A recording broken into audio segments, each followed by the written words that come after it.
मंत्री साहब। जुग जुग जी मंत्री साहब। ए बांदी जुग जुग जिया तोरे उम्र लाख बरस। ए बांदी ए मिलकैन हाँ किया बजेली हिन कौन काज रहल? मिलकैन तब वहां कहते रहो किया बजेली आगे कौन काम छल देसी कुत्ता बिलैती बोली। ए अहाँ तो कहे छलिए कि हम पंजाब गेल छली। हे पंजाब तक गेली एक बेर गंगा स्नान गेली। ए गंगा स्नान गेली बुझलिए हमरा संग में पाई नहीं रहे तो गंगा स्नान लोग सब जाते रहे। हमहू की केली तो हमरा धान रोपे तो अपना सब देहाती में धान कहे बैकवर्ड में चला सब तो धान रोपत रही तो सब चल जाते रहे कि हमहू जाकर की केली जब अते मोड़ गेली आगा में धुआं फेंकत रहिया। हाँ ये तब में जाकर ढुक गेली हम। हाँ ए ओई में ढुई गेली तो ओई में ताइग रही जइरे जाबिया। हे सौसे दे थूक लगा लेली हम। ए तो नहीं चर लिया नहीं जाली गेली गंगा स्नान। जब गंगा स्नान करे छी नहाय छी गिरे फेम गड़ियो मार तो हु कर चल अबैया।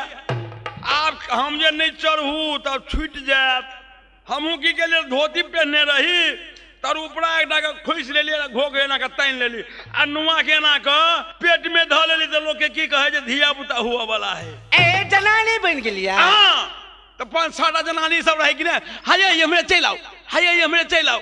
वही जनानी में बैठ रहली टिकट तो रहे नहीं। हाँ ये तबे टीटी साहब चल ले टीटी साहब चल ले से वे हमारा टिकट तो नहीं है तो वह जनानी सब की कहला एक ही कहलक से है यहाँ सीट तर में घुसिया जाओ। सीट तर में घुसिया लेकिन से पेशाब से रहल नहीं जा से पेशाब जे केली ए पेशाब को दिलिया। तोरे तोरे की करू लाजे डोरे गई मैं आ गई से वही डिब्बा में भर जान कखनो भरते हूं ना भर डाल भ गेले पेशाब। ए यहाँ के है हमर वाला पेशाब अब जनानी सब की कहे मैं आ गए केकर गंगा जली के बोतल हेरा गेलो गए केकर सुराही के मुना फूट गेलो गए सब गोरे कोई चटबो करिया कोई कबारो पलिया गंगा जल में केना के ला देते। ए तहां का पाप ले गेलिया। अब हमरा केना के लागत सब हम की कहलिए यहाँ से नहीं फूटल ग हमर सुराही के मुना फूट गेलिए बुझलिए।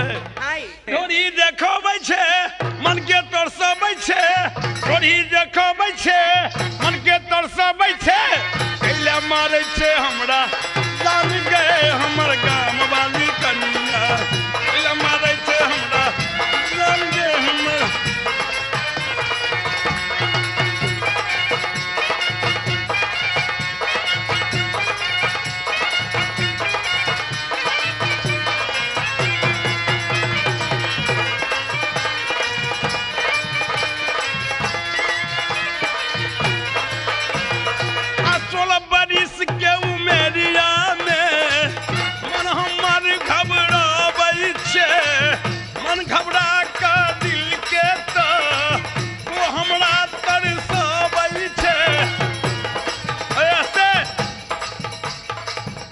घबरा क हमरा तो दिल के तो कर सबई चूड़ी खनकबै छे मेहंदी लगाबै छे चूड़ी खनकबै छे मेहंदी लगाबै छे कैला मारे छे हमरा जान गए हमर गाम वाली कैला मारे छे हमरा ये सजनी हो ए सजनी हो ए सजनी ओ सजनी सजनी ये सजनी हो ए सजनी हो ए सजनी सैया गइले काला कातवा ए सजनी सैया गइले काला कातवा।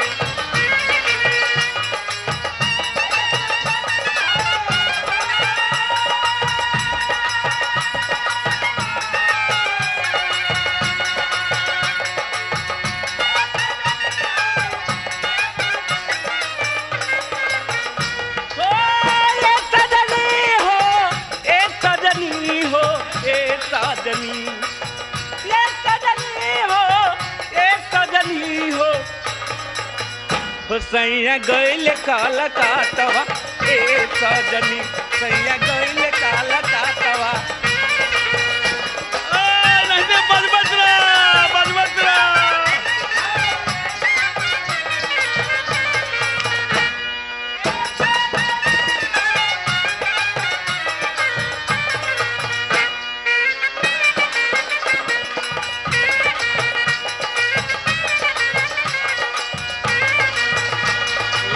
गोरबा में जूता सोबे हथवा में छातवा ए सजनी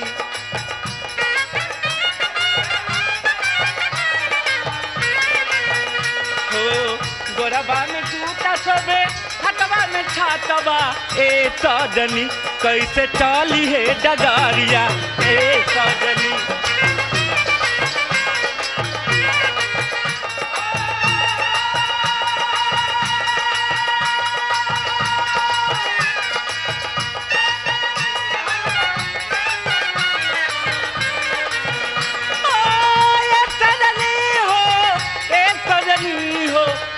सजनी सैया गइल कलकत्तवा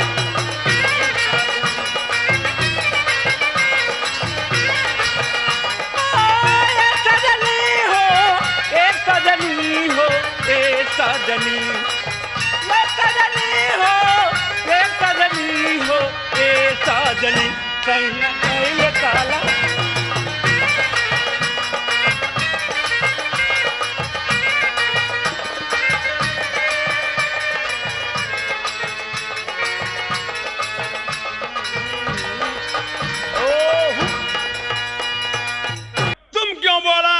कौन सा क्रीम लगाए है तुम बहुत अच्छे लगते हो। मुझे बोला है तू एहन कौन क्रीम लगा के लिए बहुत अच्छे लगते हैं। क्या बहुत अच्छे लगते हैं? मेरे नजर में अरे मेरी नजरों में आप बिल्कुल छुछुना जैसे। अरे बेवकूफ की लड़की, मेरी नजरों में आप बिल्कुल छुछुना की तरह है। आपको तो सुंदर बना दिया साहब का। अरे मैंने देखिए इतना कहाँ छपड़ा गए, दिल्ली गए, पटना गए, मुंगेर गए, बम्बई गए, मैं पूरा जेल देख लिया हूँ। इसके आगे में क्या जेल है? सारे जेल में मेरा न चाय नाश्ता, एक कप पान, एक सिक्की चाय। इसलिए सुनिए, छुछुनर तो मैं जरूर हूँ, छुछुनर तो मैं जरूर हूँ। तेरे दर पर छुछुआऊंगा, मेरी दर पर तब कहीं पर बिल पाऊंगा तो उसमें घुस जाऊंगा। मेरे याद है, समझे ना?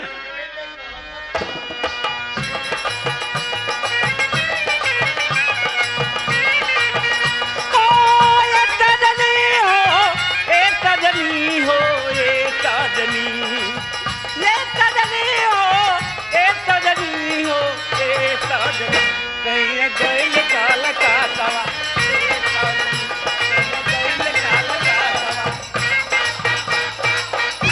ए अहाँ तो हम नहीं बाजब, नहीं बाजब, हम नहीं बाजब, कैलाए ए जे हाँ कमाई छी सबटा के दारू पीब ले छी आ कमाई छी कि रिक्शा चलबै छी, ओहन मर्दवा पर हम नहीं रहबे। मालिक बुझते जे रिक्शा चलवे है कि धान रोपे, धान बुझे दिल्ली में। कहियो जे हाँ आप कमाते हैं, हिंदी में बैकवर्ड में नहीं बजो, क्योंकि आप जो भी कमाते हाँ, सबको शराब पी लेते हाँ, आप पर मैं बिल्कुल नहीं रहने वाली हूँ, मैं नहीं रहूंगी। की करवे? तो ही हो माता पिता, तुम ही हो बंधु सखा, तुम ही हो थारी लोटा, तुम ही हो बदना छुछी, तुम ही हो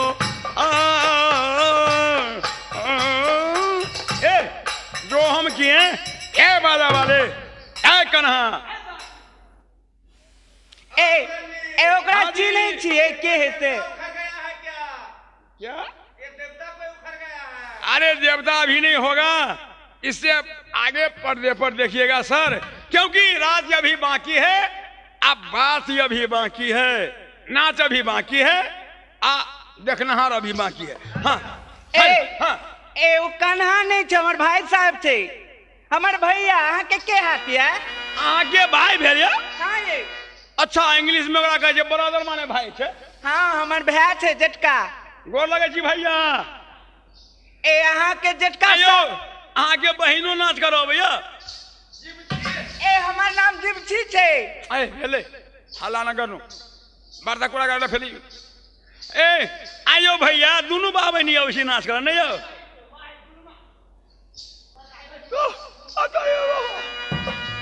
मार मम मार के फेंक देबो हम।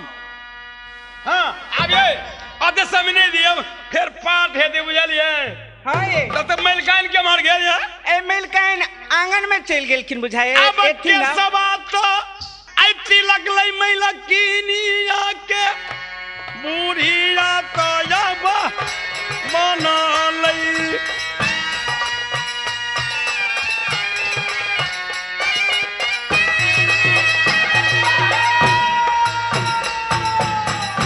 नहीं कोनो अब लड़का तक छै नहीं तो कोनो अब तब तो ही आके तो गई।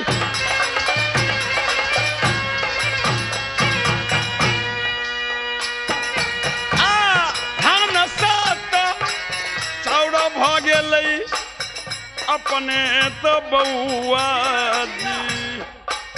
धान से चौड़ भ गेलै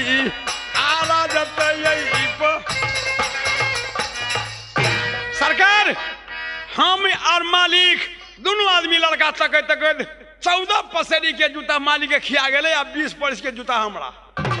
देखियो जे कोनो गांव में लड़का भेटे वाला नहीं। आ जो गई जाय बउआ तोरा जखनी आ भागत तोहर बुड़लऊ। जो नहीं तो बउआ के तोहरिया भाग दे ये बुढ़िए।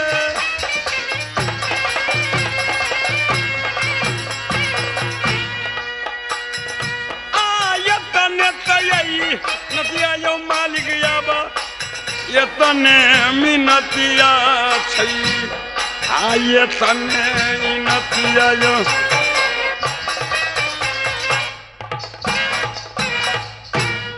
आइए मलकान के बजलिए।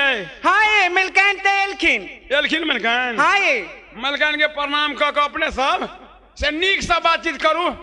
हाँ ये क्या बजेलखिन मिलकैन हमरा। इनका बात तकलीफ है कले अब निंदा से जवान भ गेल। आ जवान भेला के बाद में शादी नहीं भेले। हाँ अब जे भेले ए प्रणाम है मिलकैन। ए बांदी मिलकैन किया बजेली हमरा एहन कोन काज लागल। अहाँ के बंगैली आही के लेल अखन तक कोई बात के अहाँ के मालूम नहीं होत नहीं। ए किछ मालूम नहीं। हे बांदी इस समय दोपहर के रहे करनिया के बेरिए ए पकड़िया अंदर में किनको से नहीं बूझ समझ का ने बाबूजी से ऑर्डर ला का ने कोई पुलिस दरोगा जय जिमदार अबसा खबसा किनको से नहीं ऑर्डर ला कहे बांदी। हाँ ये हमार विचार ये अपने के मंगैलो ही के लेल। हे बांदी हाँ बाजू। हमरा मन में लालसा लाग गेल। कौन चीज के एहन कौन चीज के लालसा लागल है। से बसूतालो में हम छलिए है बांदी आ चंद्रा जखनी भवन में।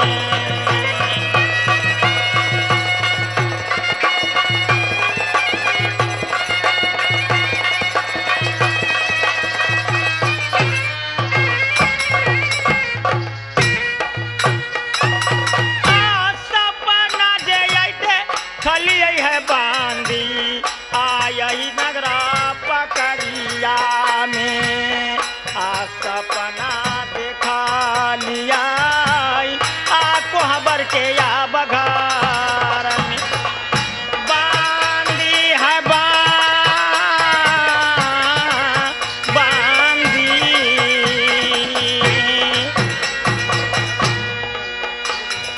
आ पिया के सूरतिया हम आ देखली रही पकड़िया में।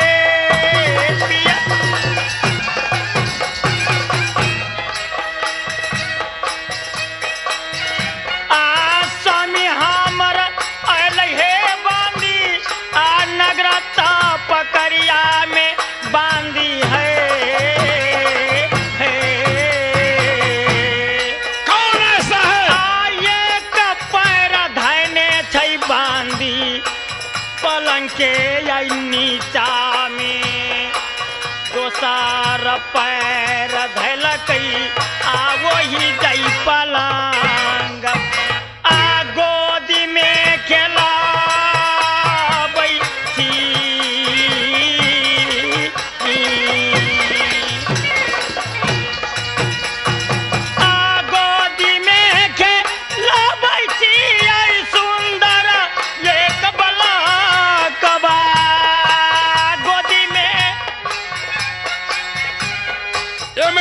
हाँ सपना में देखली कि सूतल छली हम हाँ। लाली पलंग पर हम सपना में देखली ए मंत्री साहब एकटा पलंग पैर पर देलक हाँ एकटा पलंग पलंग पर देलक आ एकटा पलंग नीचा। नीचा में देले हमरा धियो पुता खेलबै छी बच्चो भ गेल इस सपना में एक सुंदर बालक हम खेलबै छलौ हम आ ये सपना में देखलिए 7.5 लाख रुपया हमरा भेटल ग आ सिरमा के कई भनसिया बैठल है ओकरे पंजीयन या भोर भेले त नींद टूटे ओकरा रुपया ने भनसिया मंत्री साहब एहि के लेल अपने के विश्वास है कि सपना झूठ है महारानी जी झूठ बाज रहा है सपना कहूँ सच्चा भेल ठीक है मंत्री साहब अलग अलग जय लाली सबा गनौरिया अलग लैया लाली सबा हमारा अजय भाई वही गईचा में ना हो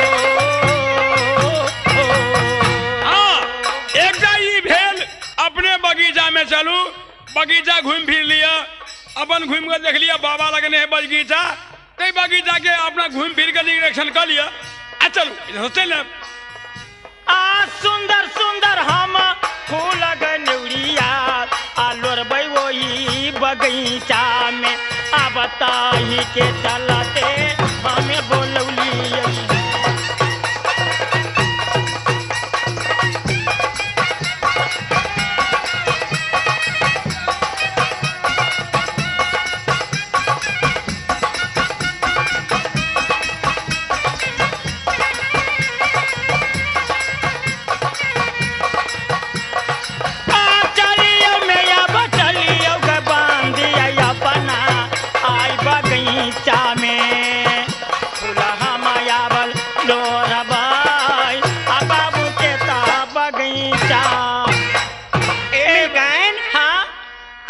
विचार तो चलू ए बांदी ओई बगीचा में जाकर सुंदर सुंदर फूल लड़का महारानी दुर्गा के पूजा करब हे बांदी ए चलू के विचार तो करब हाँ। क्या नहीं करब ए सुन लिया ए बाजू सब तो अपन अपन पेट से दे दिली नहीं हाँ ए हमार घर कहाँ है जिला धौनसा ग्राम हट्टीपुर हरवारा वार्ड नंबर 3 श्री नौसनी मंडल नाम ए गंगा कैसेट पर चंद्रावती के पाठ हम चल रहा थी ए सही बात है मिलकैन हाँ ए चलो बगीचा जब तहाँ के बिचारे हमरो बिचारे कि यहाँ के बाबूजी के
पकड़िया यहाँ राजा कुल्हेश्वर के एक बागीचा यहाँ है फुलवारी में। राजा कुल्हेश्वर के बेटी जगर नाम चंद्रावती। चंद्रावती असरा लगने की जब बढ़ चाहिए तो श्री सलहेद मैसो था वाला हम आई पेड़ तर में बैसे छे। चंद्रावती फुलवारी में आओ ओकरा से मुलाकात कराब, ओकरा से भेंट कराब, तब घुर का राज मैसो था जाब। हमारे घर सिरहा जिला गाबी सा थला कटावा नंबर 6। हमारा नाम राम किशन राम। हम आए गंगा कैसेट में सलहेश के पाठ लेने छी, अदा केने छी।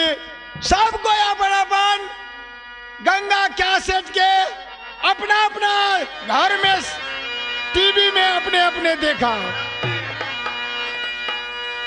या बया हाथाया या बला गई सही है मालिना आ सुंदरा है बगई जवा।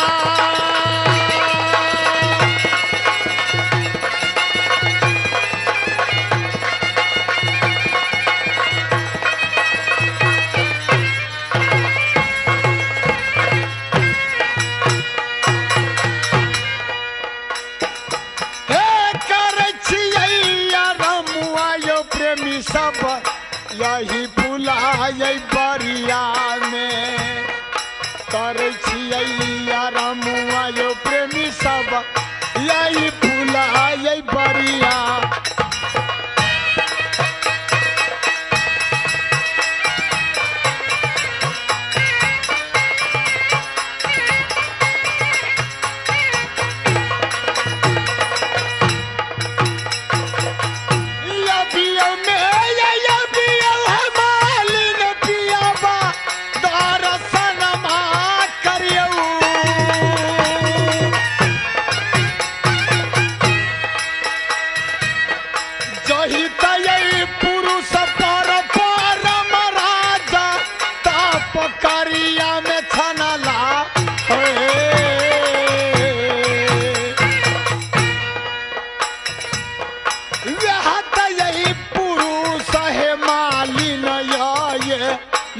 बगीचा में यहाँ तयी पुरुष है मालिन यही बगई। ए बांदी ए बाजू ए बगीचा बाबूजी के, लेकिन एक बात सुन लिया। एक बात नहीं 4 बात कहूँ।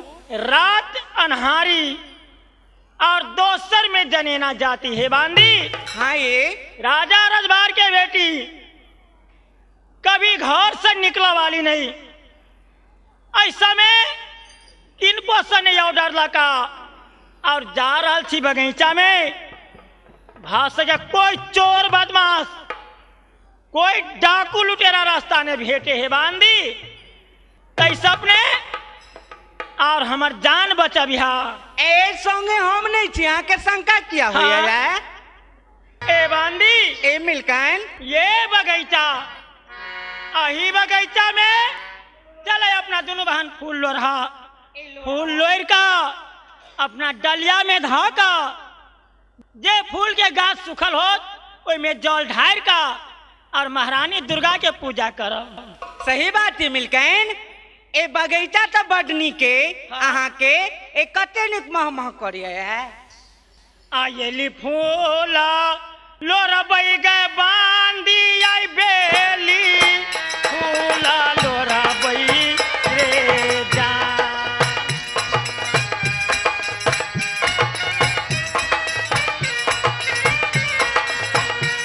रे जाना बेली आई फूला मान लोरा बई रे जा। रे जाना लोरी ले बई चंपा चमेली रे जा।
रे जान घूमी हम फूला जखनी लोढ़बई रे जान।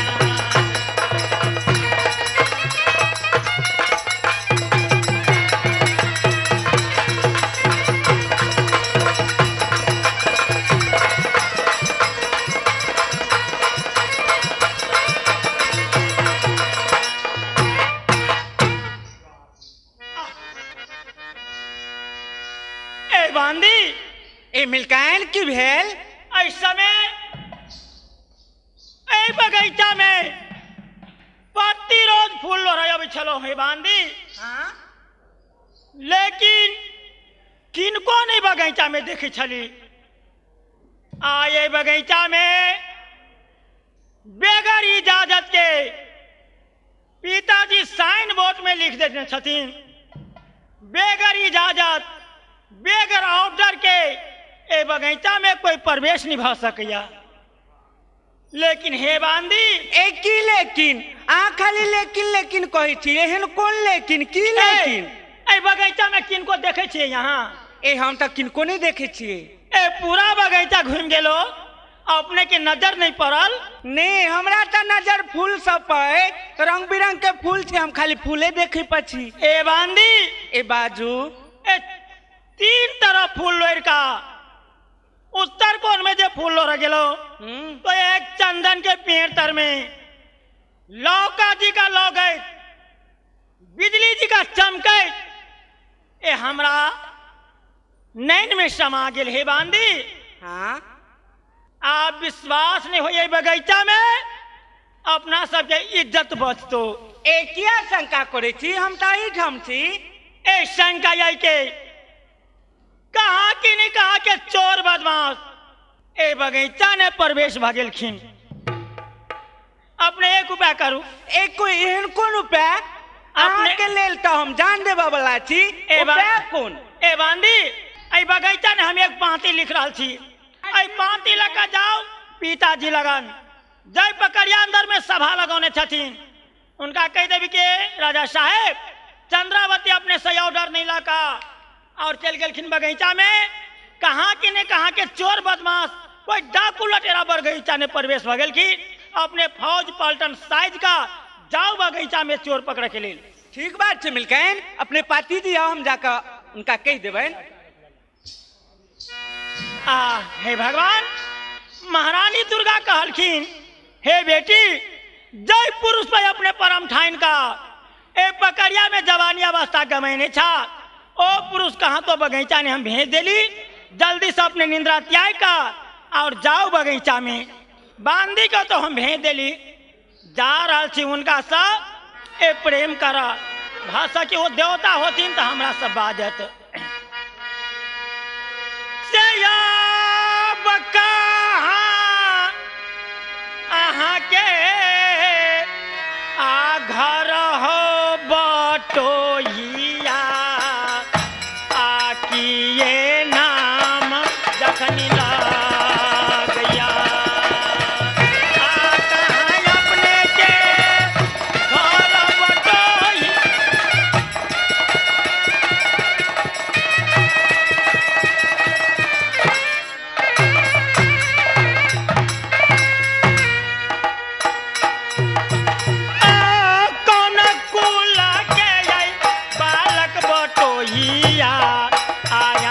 जखनी कहबई थी बने जे का में बटोहिया आया बगीचा आ जा हो बटोहिया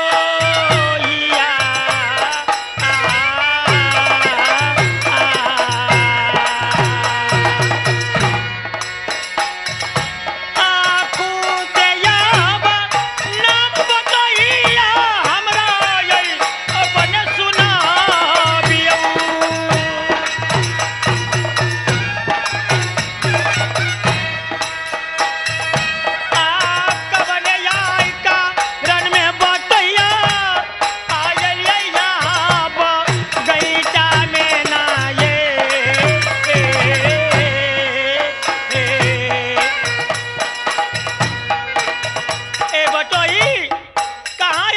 घर है कि अपने के नाम है कौन कुल के अपने बालक कहा रहा थी कि वास्ते बगीचा में आ गेलो।